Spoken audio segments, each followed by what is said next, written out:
To be able to solve the Palestinian conflict, we must identify correctly the problem, set clearly defined targets, and apply social and military, if needed, pressure to this direction. This problem hasn't been solved for so many years because although we apply military and social pressures, we don't identify the problem accurately and we don't have a clear target. So, what is the Palestinian struggle? The Palestinian struggle is different things to different people. So we have nuances. These are three groups. The first group are the Islamists. The second group are the Palestinian patriots. And the third group are the radical left. Or as I like to call them, the useful idiots. This is a phrase Stalin used to call the radical left. So I adopt this phrase. But not only we need to understand what are the wants and ideology behind these groups, but we also must understand the dynamics of power and influence between these groups. The first group behind the Palestinian struggle are the Islamists. Islamists are driven by Islamic ideology, which is political, totalitarian, and imperialistic. They are notoriously not humanitarian and notoriously not libertarian.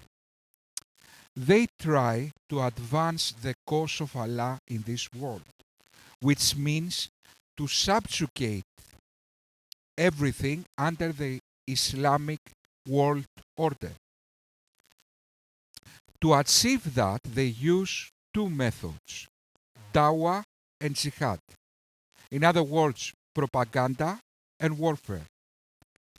The characteristics of this group, driven by Islamic ideology, is that they don't understand morality the same way we do, with the harm principle, or relating to suffering and well-being. Morality in Islam simply means advance Islam.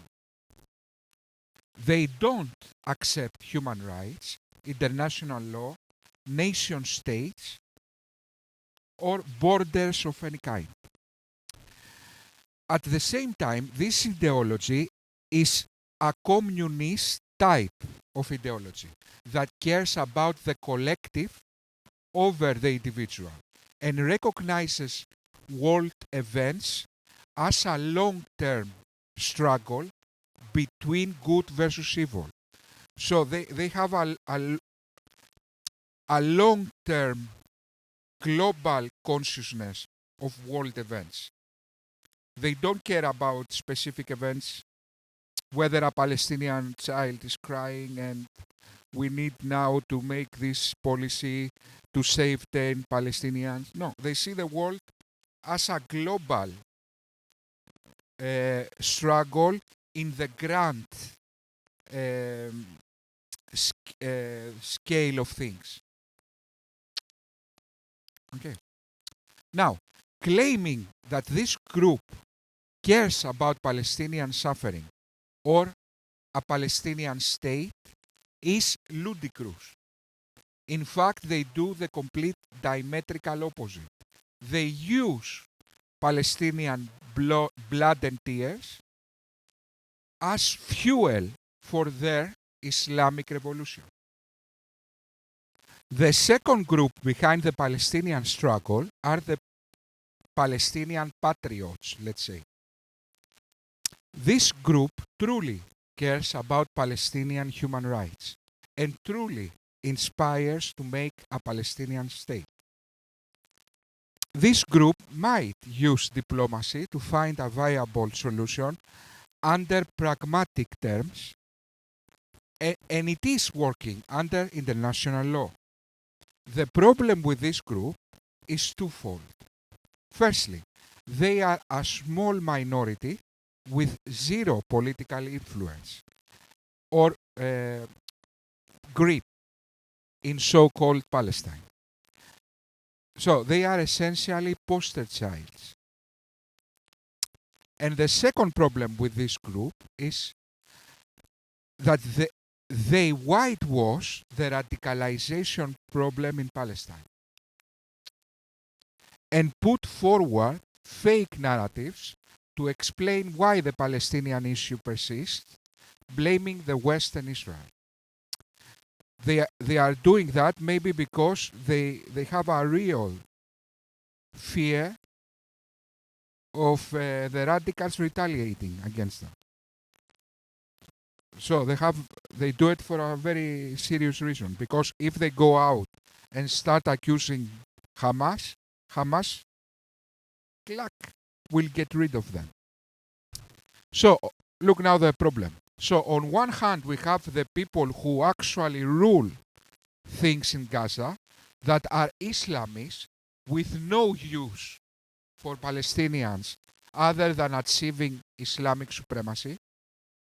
So the Islamists have no use for Palestinian suffering, liberation, human rights, state. All these are irrelevant for them. They use Palestinians to make a caliphate. So the one group hasn't got a goal to help Palestinians. And then we have the other smaller, irrelevant, poster child group that have zero political influence or grasp in Palestine, pretending that the problem is everything else except the real problem, the radicals. Okay, so I began this video saying that in order to solve a problem, we need to identify the problem and then find a target, a clear target, and pursue this target. But as we see now, as I start describing the groups behind the Palestinian struggle, the first group, the target is not here, is the direct opposite. The second group, although pretends to have the target, in fact blames everyone else except the real problem. So obviously you will not find solutions without having a clear target and without identifying the problem accurately. Now, we have the third group that are behind the Palestinian struggle, who are the radical leftists. Radical leftists are simply unsophisticated, lazy, intellectually lazy people in the West with self-righteousness problems. Okay, so these people, they have one-step mental process. Okay, so I have another. Okay, so I won't go to explain the radical left in this video because it takes too long. I have made the 10 commandments of the radical left. So there are very real reasons why the radical left are the useful idiots for jihadists. Okay, so if you see the ideology of the radical left, again they see the collective over the individual. They have the type of binary worldview of good versus evil. All the Marxist bullshit. Okay, so we have these three groups that are behind the Palestinian struggle. Every one of this group is problematic. And every one of this group, including the last one, the radical leftists, don't have a clear target to help Palestinians. The radical leftists just want to virtue signal. The radical leftists just care about ideas, not people. They are ideologues. So they are serving Platonic ideas. Most people, even very smart people, do a silly mistake. I used to do the same mistake as well when I was younger.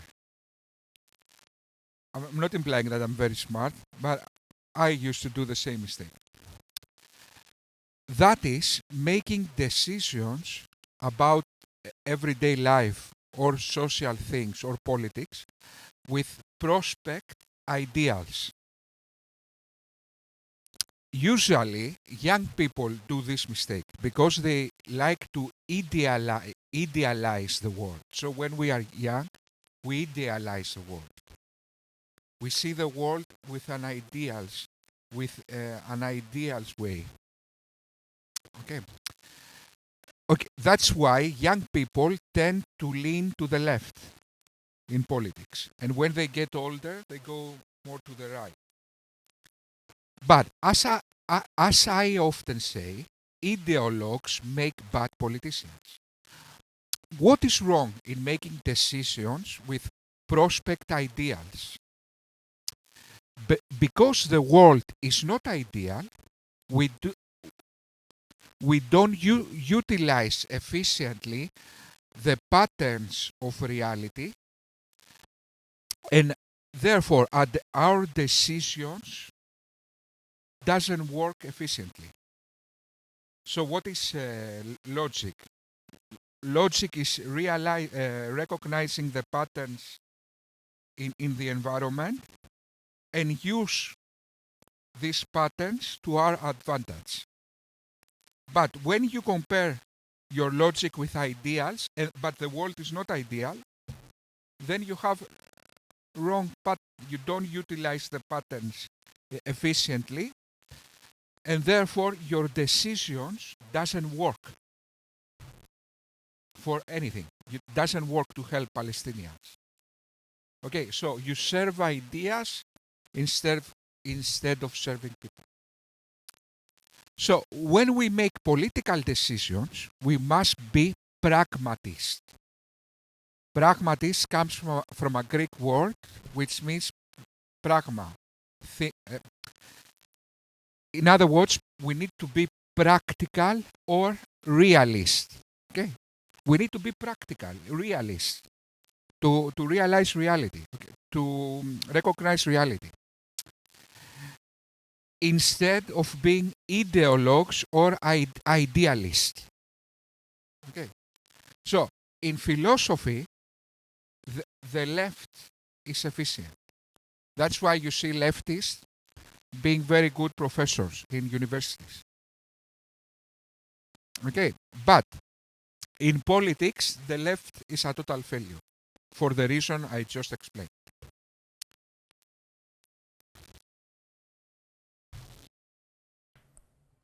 An apartheid state, it is clearly an apartheid state. Anybody who's been to the West Bank knows it's an apartheid state. They've built walls and they've built roads exclusively for the use of the illegal settlers that the local population cannot use. That's apartheid. So you have an apartheid state which has always tried to merge the Zionist ideology, the Zionist narrative, with the facts on the ground.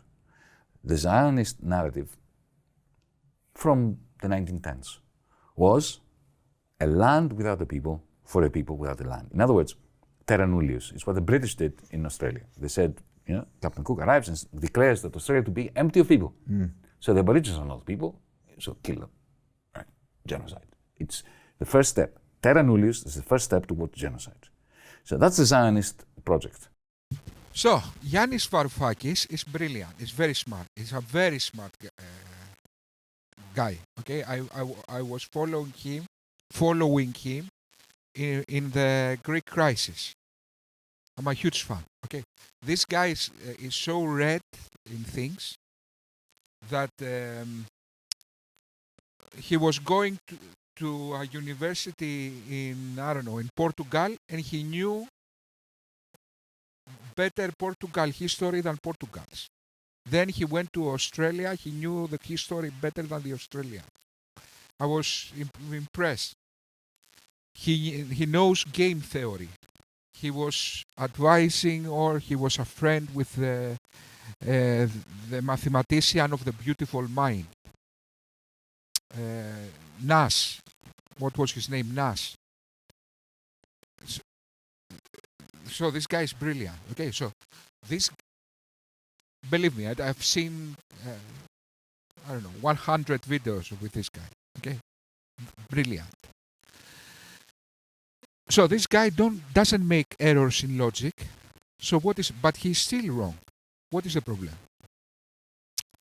The problem is that he makes valid arguments, but not sound arguments. What is the difference? Let me see the definition. A deductive argument is sound if and only if it is both valid and all its premises, yes, of course, all its premises are actually true. So the problem with the arguments of Yanis is that his presuppositions are wrong. His premises are wrong, not the logic. So based on his wrong premises, he is right. But his premises are advised not from reality, but from his ideology. Okay. So again, he is doing the error I was mentioning before. He's an idealist. An idealist, he sees the world through ideals instead of pragmatist. So, Yanis Varoufakis said that obviously any moral person should not like an apartheid. Okay, should not like Palestinians don't having the right to vote in Israel, to have roadblocks, all these kind of things. Yet, in reality, if Israel gives the political rights to all Palestinians in Israel, that will mean the end of Israel.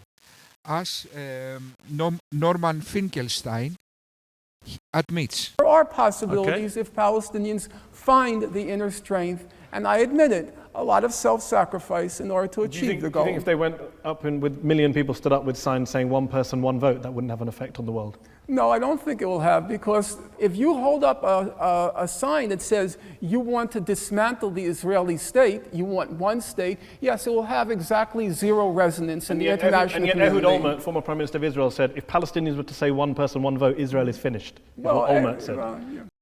So the most prominent pro-Palestinian activist, Norman Finkelstein, believes that if Israel gives the political rights to all Palestinians, that will mean the end of Israel. So Yanis, yes, you had a very good idea. According to ideals, we should not have an apartheid.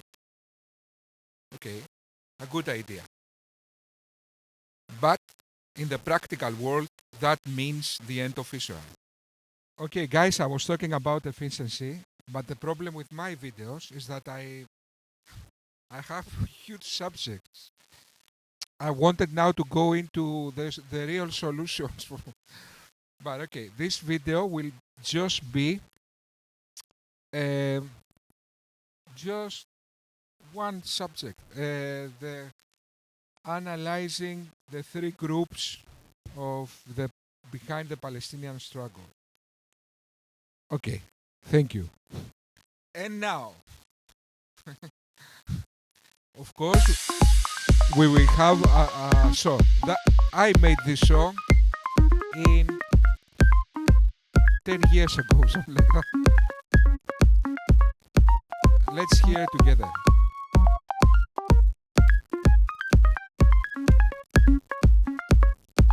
It's not ready, it's a demo, you know.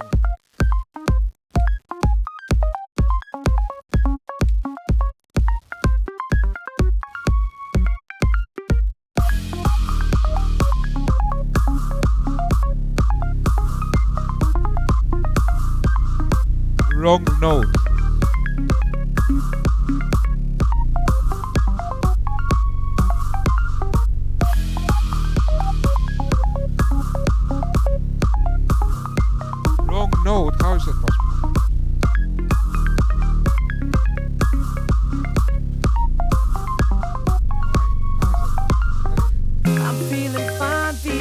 so fine, oh so fine.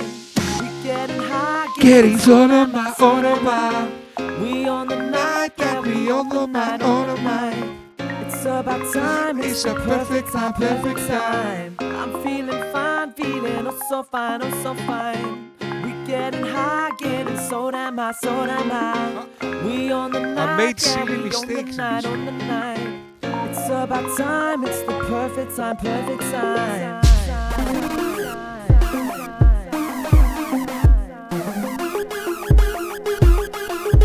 It's the perfect, perfect, perfect, perfect, perfect, perfect, perfect, perfect.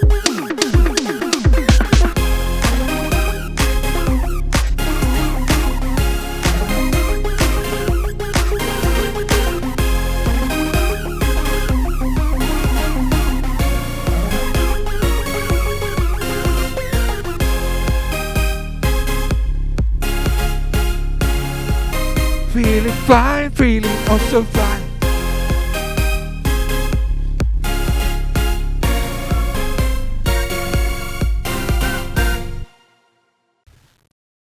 Thank you.